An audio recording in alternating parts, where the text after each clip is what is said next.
Hey guys, welcome to my channel. This video has the top 10 moments from the finale and answers some of the biggest questions as well as gives final thoughts. Please note that I timestamp these moments in the description below the video, as well as pin them to the top comment, so you can easily click on whatever moment you would like to see in the description below, and it will take you directly to that point on the video. I hope you guys enjoy. We start with Tyrion's choice, and seeing the aftermath of Dany's destruction of King's Landing and the burned innocent women and children has left Tyrion to question his own loyalties to Dany and wondering if Varys was right, that Dany will be just another tyrannical ruler and they need to get rid of her. His mind immediately goes to his brother and sister to see if they had followed his plan to escape, but instead he finds that both of them died in the rubble of Dany's destruction of the Red Keep. And you can tell that even though he was on opposite sides of his brother and Cersei for most of the war with Dany, he still loved them and wanted them to live. You have to think that Tyrion is rethinking his whole ride with Dany at this point, as he once called King's Landing his home for a large part of his life. He defended King's Landing in the Battle of Blackwater Bay, and now he feels responsible for the destruction of King's Landing and the death of many of its people, including his brother and sister. And although we have seen Daenerys display her rage before, it's always been against people we've considered evil, such as crucifying the masters when she freed the slaves, or burning the witch who killed her husband, or defending Slaver's Bay. And some would even say burning the Tullys instead of putting them in jail. But the killing of innocent women and children is a line that Dany's never crossed before. She's always defended them. And this is something that Tyrion didn't see coming, and only hints at what's to come with Dany's rule. This ultimately defines his choice to follow through with Varys' plan of getting rid of Dany one way or another. So one of the questions that was being asked was, where did Arya's horse go? Last we saw Arya, she miraculously survived Dany's attack on King's Landing, and then saw a white horse appear out of nowhere, aka an Uber taxi out of the area. There was much speculation, including by me, that this horse looked identical to the Gold Captain's white horse that died on the battlefield in the Bells episode. So there were theories that this meant Arya could be dead and we'd get a cool reveal in the finale. Or maybe Bran warged into the horse and rescued Arya. Or the white horse meant that Arya would bring death to Dany. Alas, although these were all good theories, none of them panned out. And in the opening scenes of the finale, they show Arya looking at the Dothraki riding many white horses. So the horse that she rode off on in last episode was likely just one of theirs. So this was just a case of the writers planting a red herring and trying to trick us into thinking the white horse that Arya rode off on meant something. Next up is Dany's transformation into Hitler Dragon Queen. Dany's character arc has been a controversial one, but whatever side you fall on, the show does a great job with the symbolism, showing Dany spreading her dragon wings, signifying she's completed her character transformation, just like a butterfly spreads its wings after it transforms from a caterpillar. Emilia Clarke gave an interview where she said she watched Hitler videos to prepare for her victory speech, and Dany justifies her actions by seeing herself and her army as liberators, freeing the people of King's Landing from the tyranny of Cersei Lannister. And the cinematography shots the director used, with Dany speaking on the steps to a large military crowd, was clearly meant to draw comparisons of famous Nazi imagery of Hitler doing the same. And the large red and black Targaryen banners are reminiscent of the giant swastika banners hanging down. Daenerys has come a long way since Pentos, where we were first introduced to her in Season 1 as a shy girl with no power who was sold by her own brother to the Dothraki. And yet here she stands, fulfilling her lifelong dream to rule the Seven Kingdoms. But to Jon and Tyrion's dismay, Dany now has a taste in her mouth for conquering, and she plans on setting her sights on the rest of the world. Tolvio vio ni nondira derat. Tolvrio pregelat. En winter velva dornot. En laniso valiniot. En gyro geerot. Avar. Valar.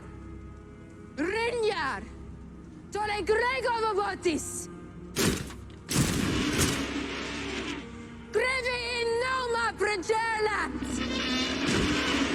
So yeah, Dany's gone full-blown crazy. So that leads us to conspiring to kill a queen. So you can imagine Dany's not happy with Tyrion for freeing his brother against her wishes. And Tyrion's not happy with Dany for turning into a mass murderer. So he quits being her hand in front of her entire army, which is a big no-no, and forces Dany to send him to jail and await execution. As Tyrion's getting escorted away, Tyrion gives that look to Jon like, "Come see me in jail, 'cause we're all about to die." And of course, Arya pops up all stealth and declares Daenerys a killer 'cause, game recognized game. Jon goes and sees Tyrion in jail to say goodbye, and this is where Tyrion probably does his best persuading of all the seasons. Sometimes duty is the death of love.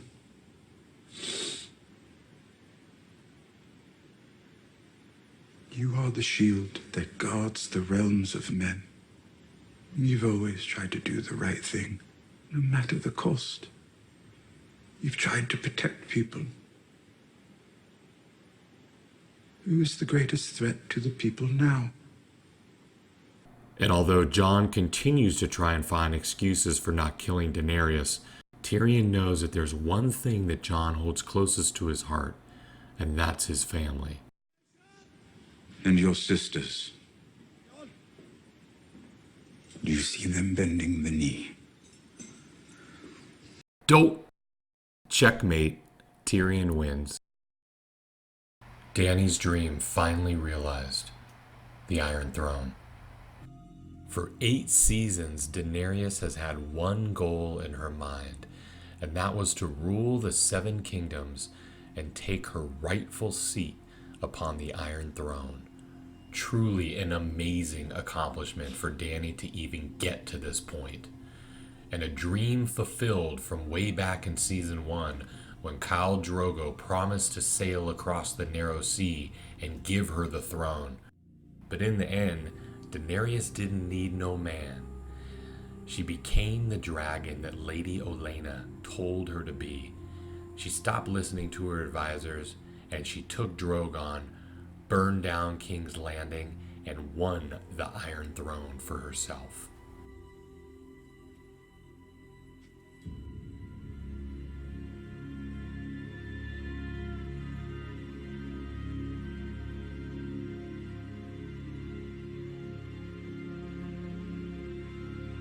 When Dany finally touches the Iron Throne, it's bittersweet, because we know it's all downhill from here. As foreshadowed back in Season 2 in Daenerys' vision in the House of the Undying. And that's where she dreamt that she made it to King's Landing and saw the destruction of the throne room. And what we thought was snow falling from the sky, we know is actually now ashes from Daenerys burning down the city. And when Dany finally goes to touch the Iron Throne in her vision, she never does. Instead, she hears screaming and follows those sounds outside, north of the wall, and into a tent where she sees her dead husband and child. So obviously there's some major foreshadowing here of Dany's eventual death, as far back as Season 2.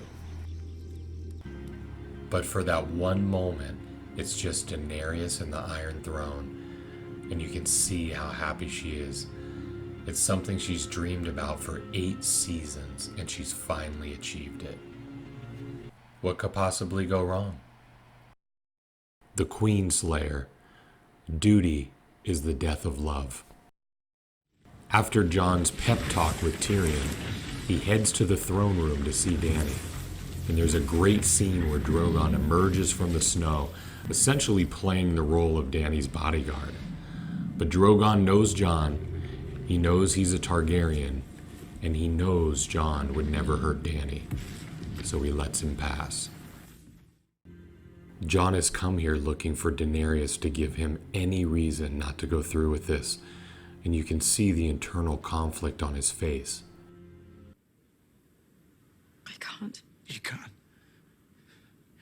You can forgive all of them. Make them see they made a mistake. Make them understand.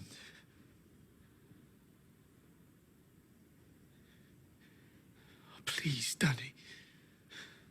Jon is literally pleading with Dany, trying to give her every opportunity to stop him from killing her. He just wants to hear one word of mercy, 1 ounce of empathy for anyone else's opinion but hers. It's not easy to see something that's never been before. A good world. How do you know? How do you know it'll be good? Because I know what is good. What about everyone else? All the other people who think they know what's good. They don't get to choose. They don't get to choose. That's what Jon just said to Tyrion in jail when Tyrion asked what if his sisters wouldn't bend the knee to Daenerys. My sisters will be loyal to the throne. Why do you think Sansa told me the truth about you? Because she doesn't want Dany to be queen. She doesn't get to choose. No. But you do. And you have to choose now. And now Jon realizes that Dany would kill his sisters if they didn't bend the knee. We break the wheel together. You are my queen. Now and always.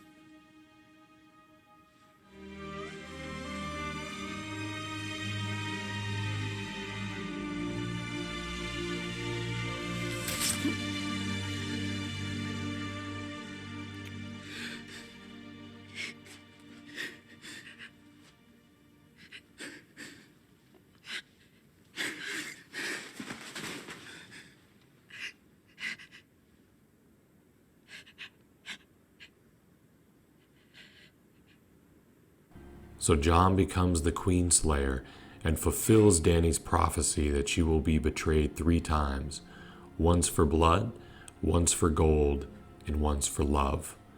Jon did love her, and Daenerys did save his life twice from the White Walkers, but he truly believed he was doing this for the greater good, and ultimately to save his sisters.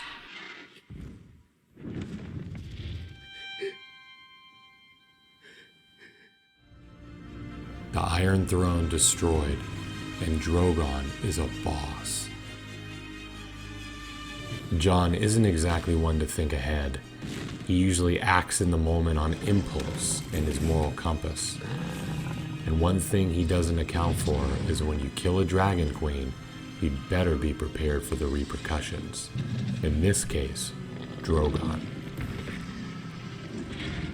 Whatever connection Dany had with Drogon, he was clearly able to sense that his mother was in trouble. Just like when Daenerys was about to be killed in the fighting pits of Meereen, Drogon sensed it and came to her rescue. Sadly, it's already too late for his mother here, and as Drogon realizes his mother is dead, he's filled with rage and pain.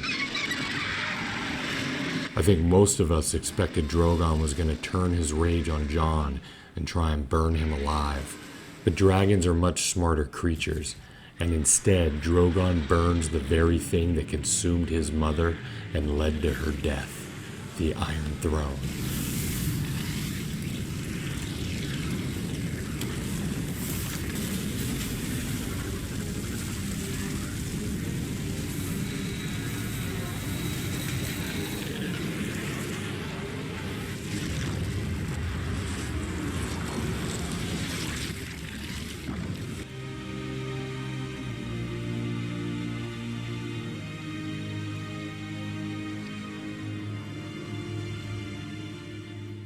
Where is Drogon taking Dany?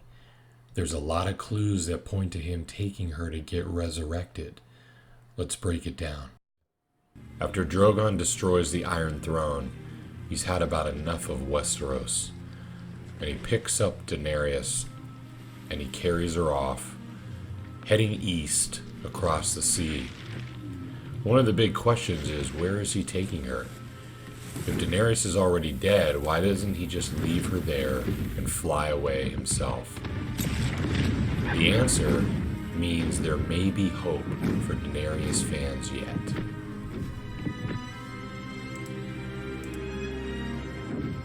So Drogon was headed east across the narrow sea to the continent of Essos, presumably headed toward Valyria or Volantis, where the Targaryen bloodline originated and was the ancestral home to most of the dragons before the doom of Valyria wiped them out. Remember back in Season 3 when Jorah had taken Tyrion as his prisoner to bring to Daenerys, they were sailing on a boat through what was left of old Valyria, and who did they see flying overhead?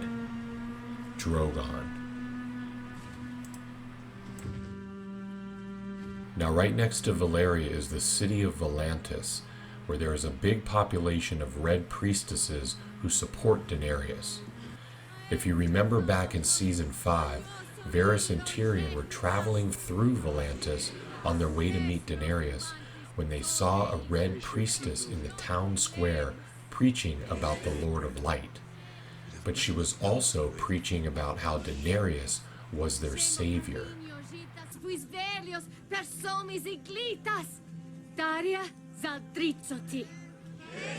We're going to meet the Savior. You should have told me. Now we know some red priestesses have the ability to bring people back from the dead, as Melisandre did with Jon Snow. So could this be the plan? To resurrect Daenerys? Now in order to resurrect Daenerys, you'll have to have an extremely powerful red priestess. Luckily, Kinvara is the high priestess in Volantis, and is said to be one of the highest ranking red priestesses of the Lord of Light. Now back in Season 6, Kinvara traveled to the Great Pyramid of Meereen to meet with Tyrion and Varys to discuss her support for Daenerys. Kinvara is called the first servant of the Lord of Light, as well as the flame of truth and the light of wisdom. She backs Daenerys and agreed to have her red priestesses spread good news about Daenerys in the region. They will spread the word. Daenerys has been sent to lead the people against the darkness in this war and in the great war still to come. Kinvara is likely the red priestess strong enough to bring Daenerys back. Tyrion's trial, the fallout. The trial really starts the epilogue of Game of Thrones and brings conclusions to several main character story arcs, such as Jon, Bran, Sansa, Grey Worm, and Tyrion. Now there's been a time jump here since Jon killed Daenerys. Everyone already knows she's dead, and both Jon and Tyrion have been held captive by Grey Worm and the Unsullied, and this trial is to decide both of their fates, as well as the next king of Westeros. More on that in a second. And basically the judge and jury are what's left of the most powerful houses in Westeros. So of course you have the Starks, the Greyjoys, the guy to the right of Yara is the new Prince of Dorne. You have Robert Arryn and Jon Royce of the Vale, Gendry representing House Baratheon, and Sam and Edmure Tully representing House Tully. And you also have Brienne of Tarth and Davos there, because hey, why not? Okay, so first, I have a few issues with this trial. First, Grey Worm obviously wants justice for Jon killing Daenerys and wants him executed. But my question is, why didn't he already kill him? You're telling me that the Grey Worm we've seen over the last few episodes killing everyone in sight and executing soldiers on the spot who already surrendered, you're telling me he found out that Jon stabbed Dany through her heart and didn't slit his throat right there? Instead, he said, hey guys, go get the handcuffs and let's take him to jail. No, the Unsullied and Dothraki are not statesmen that negotiate with lords and ladies. They are trained killers, and they would have went down fighting against the Northmen if they had to. Instead, Tyrion, who by the way conspired to kill the queen and yet is somehow running his own trial, offers a solution to decide Jon's fate. Jon committed his crime here. His fate is for our king to decide, or our queen. We don't have a king or queen. You're the most powerful people in Westeros. Choose one. Make your choice then. So now some comedy ensues, and Edmure steps up to make his case for being king, and Sansa quickly tells him to sit down, which was rather awkward. Then Sam gets up and offers his idea for democracy and letting all the people of Westeros vote, which of course Sam is ahead of his time, and that idea gets laughed off. Then Tyrion, who again is running his own trial, offers his choice for king. There's nothing in the world more powerful than a good story. And who has a better story than Bran the Broken? The boy who fell from a high tower and lived. He knew he'd never walk again, so he learned to fly. He crossed beyond the wall, a crippled boy, and became the three-eyed raven. He is our memory, the keeper of all our stories. Who better to lead us into the future? Why do you think I came all this way?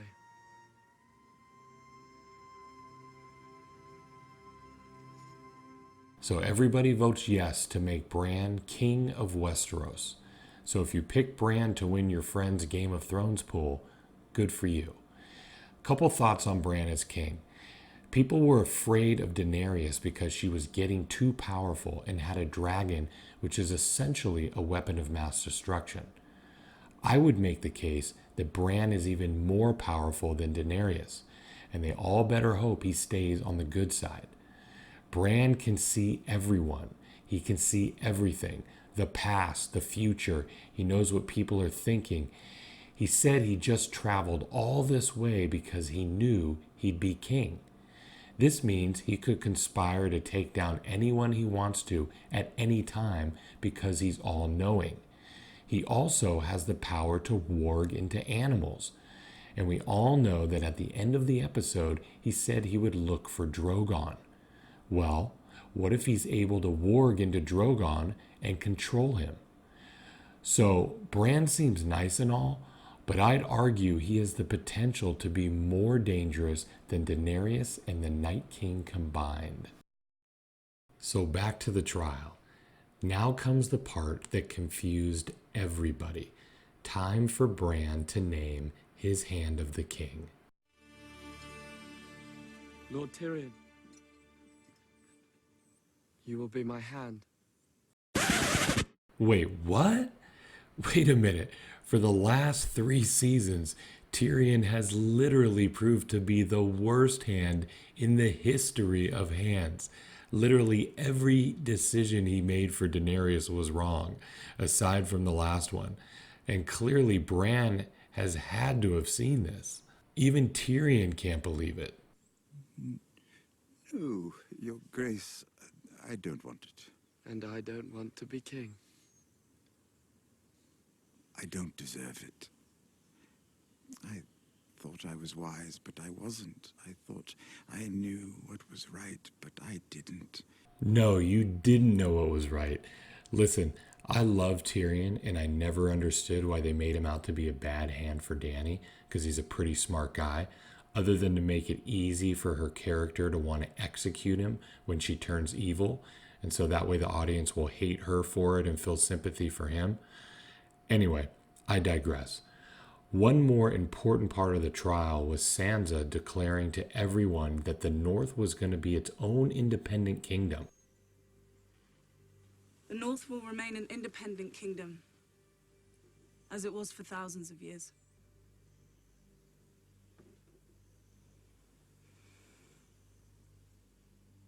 And so Sansa is Queen of the North. Well deserved. And as the trial concludes, they make a decision about Jon's fate, and that brings us to our final top 10 moment. For the number one moment, I'm going to split this into two parts.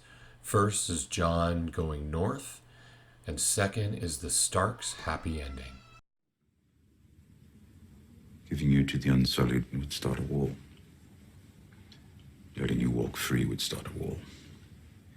So our new king has chosen to send you to the Night's Watch. There's still a Night's Watch? Exactly. There's still a Night's Watch. I thought we killed the Night King.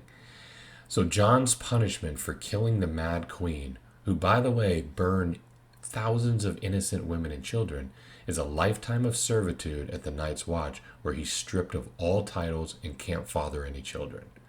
This I have a huge problem with. Number one, Jon is the rightful heir to the throne. What's the point of revealing he was a Targaryen if there wasn't going to be any payoff for that? Him being Rhaegar and Lyanna's son was a huge secret kept for most of the series, and now it's just kind of thrown by the wayside. Second, Jon was king of the North, and now the North is its own independent kingdom. So why can't Jon just go back to Winterfell and still be king of the North? All this is because there's a handful of Unsullied and Dothraki who are left and mad that Jon killed Daenerys. The fact is, they're foreign invaders who most of Westeros doesn't want anyway, so who cares what they say? The houses of Westeros can just have them killed, or when Grey Worm and the Unsullied sail off to Noth, Jon can just return to be king in the North. It's not like they would try and invade again. But let's accept the verdict for a second and discuss what this means for Jon's character arc. Now you can look at it a couple ways. Some people are going to feel that it brings Jon's character full circle. His dream was always to join the Night's Watch, and he never wanted to be king. He grew up a bastard, an outcast, and the wildlings beyond the wall, who were outcasts in their own right, accepted him as one of their own. So now he gets to live his life truly free of all the political BS that is Westeros, and he's reunited with Ghost, who he finally got to pet. But I'm not sure Jon will ever be truly happy living his life north of the Wall. And for most people, this was a pretty crappy ending to Jon's epic story arc, which saw a bastard son rise to be Lord Commander of the Night's Watch, unite the wildlings and Northmen, and ascend to be King of the North, and help defeat the Night King. Jon's ending seems like a waste of a great man who's in the prime of his life, to live the rest of his life out in the snow and not be able to father children. It's not like he's Aemon Targaryen's age and should be put out to pasture. So I'm going to give Jon Snow's ending on the show a poor grade, but it's still an incomplete in the books. And remember, George R.R. Martin has 2 more books he's releasing, Winds of Winter and Dream of Spring. Dream of Spring are the events that take place after this. So I'm sure we'll get to see lots more of Jon's story after he goes north of the Wall, and who knows, maybe a return to Westeros. The number one moment, part 2, the Starks win. At the end of the day, Game of Thrones has largely been about the Stark family, which for most of the seasons was centered around tragedy, from Ned Stark being betrayed and beheaded, to Catelyn Robb, his wife and unborn child, slaughtered at the Red Wedding. And let's not forget about Rickon Stark, who died at the Battle of the Bastards, and don't get me started about the Direwolves. The show was pushing the boundaries to see how much pain it could put the Stark children through. So as we transition to the season finale, and as Game of Thrones was brought to a close, the pack of Starks not only survived, but they're living their best life, aside from Jon. Sansa, once a naive girl who wanted to marry Joffrey and be queen, Sansa grew to be one of the most astute leaders in all of Westeros. She overcame 3 of the most evil men in Westeros and outlasted 2 queens. And now, Sansa takes her rightful place as Queen of the North and rules over an independent kingdom.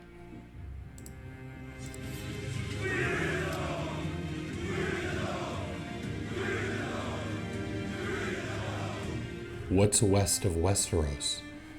Arya is a free spirit at her core, an explorer, a warrior, a hero of Westeros.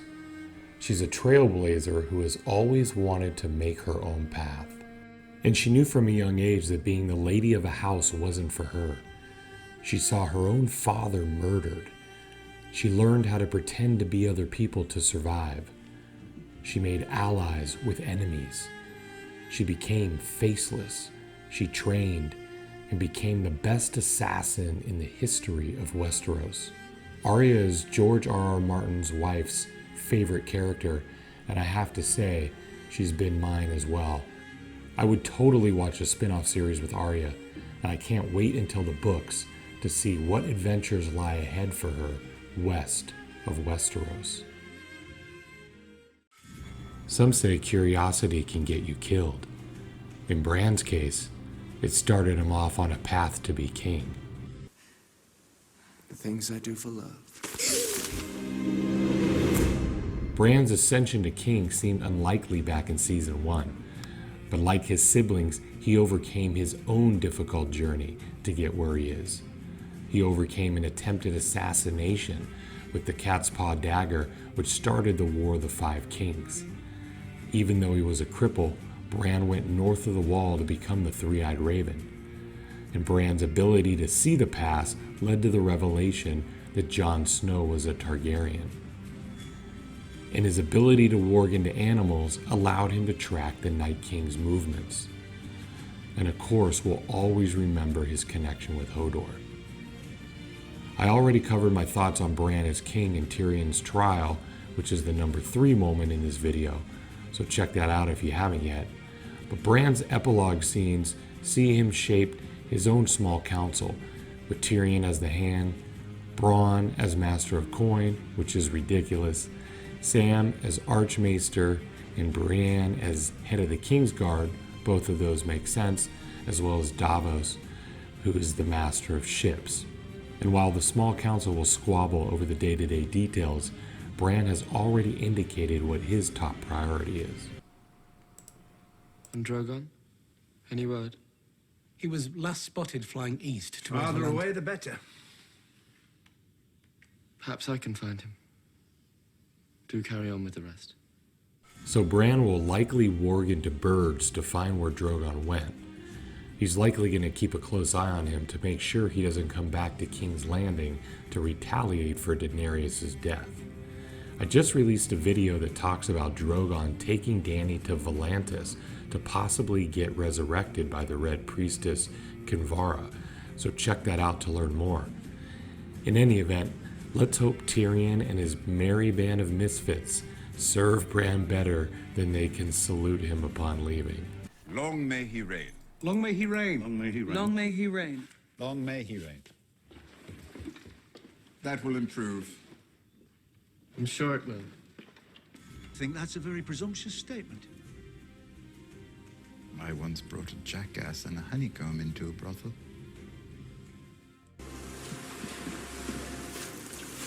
I wish there'd been another way.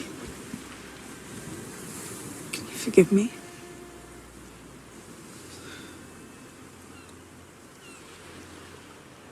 The North is free, thanks to you. But they lost their king. Ned Stark's daughter will speak for them. This is a nice moment between Jon and Sansa. He's giving her credit for securing the North's freedom to be an independent kingdom. And remember, Sansa did save Jon and his army at the Battle of the Bastards by enlisting the help of the Vale. So he recognizes that she will be a strong leader. I would have liked to see her negotiate for Jon's freedom, but maybe that's for the next book.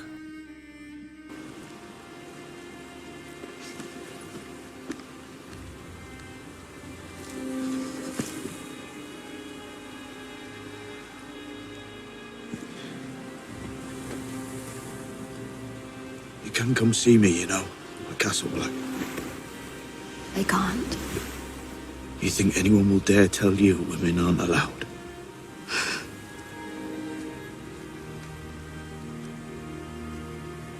I'm not going back north. Where are you going? What's west of Westeros? I don't know. No one knows. It's where all the maps stop. What's West of Westeros was a callback to Season 6 when Arya was in Braavos being taken care of by Lady Crane. And Lady Crane asked her where she would go next because she was being chased by the waif. Where will you go? Essos is east and Westeros is west. But what's west of Westeros? I don't know. Nobody does. It's where all the maps stop. The edge of the world, maybe. I'd like to see that.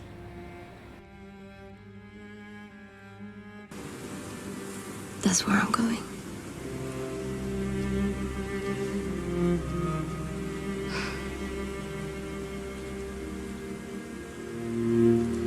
You have your needle? Right here.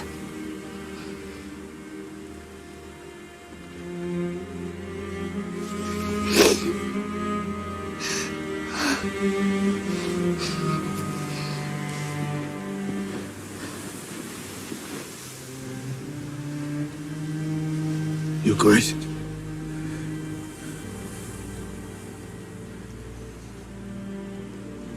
I'm sorry I wasn't there when you needed me.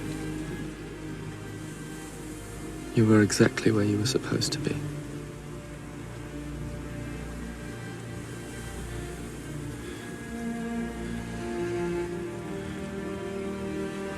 Goodbyes are always bittersweet.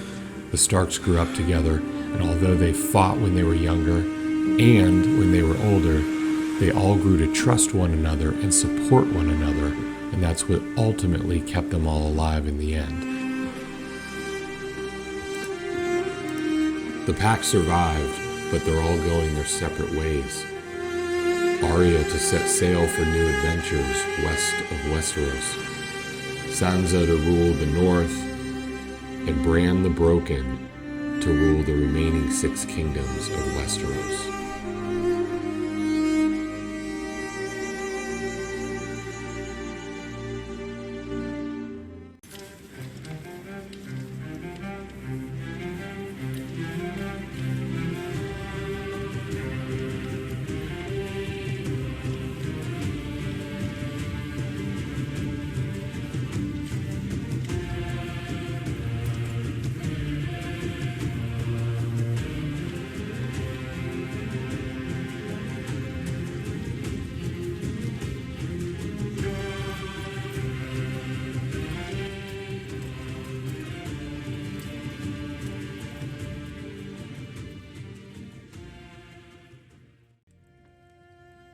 Brienne's scene during the epilogue was probably one of the most touching.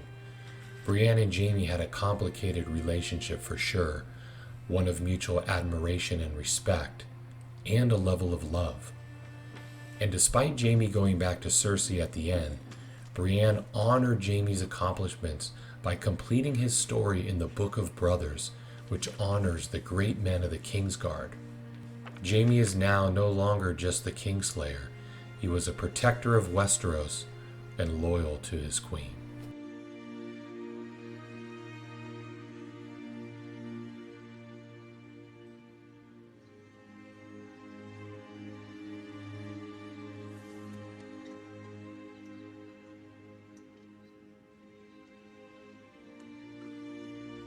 Jaime's character arc was one of my favorites of the show, up until the last 2 episodes.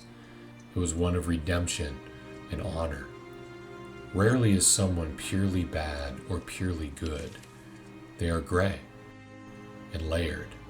And Brienne helped Jaime want to be a better man, even if his natural instincts went against it.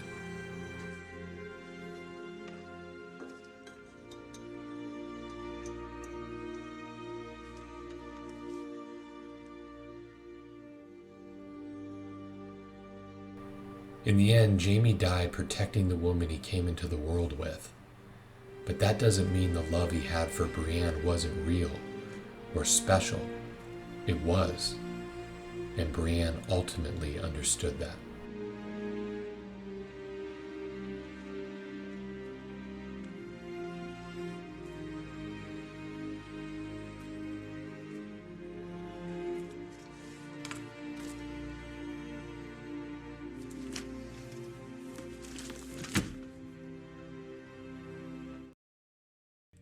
Thank you guys so much for watching. If you enjoyed the video, please give it a like and leave a comment. And if you'd like to see more videos like this in the future, please hit the subscribe button. Hope to see you soon.